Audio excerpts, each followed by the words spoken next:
अधिवेशन संपत आलं तरी विरोधी पक्षनेतेपदाची निवड न झाल्याने भास्कर जाधवांनी संतप्त सवाल आता उपस्थित केलाय। उपाध्यक्षपदांची निवड करता मग विरोधी पक्षनेतेपदाची निवड का केली नाही? माझ्या नावाची अडचण असल्यास पत्र मागे घेतो अशी खंत जाधवांनी मांडली आहे।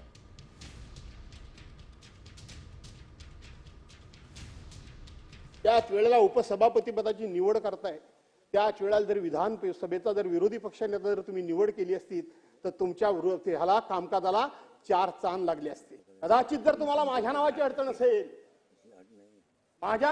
असेल, आज खुलेआमपणे या महाराष्ट्राच्या समोर मी या विधानसभेमध्ये सांगतो, मला भावनेच्या जाऊन बोलत नाही, पण लोकशाहीचं संवर्धन म्हणून माझ्या नावाची अडचण असेल, मी माझं पत्र आत्ता मागे घेतो।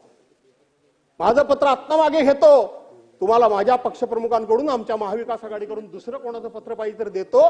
भास्कर जाधव नको म्हणजे विरोधी पक्ष नको अशी दाबा धारणा ठेवू नका।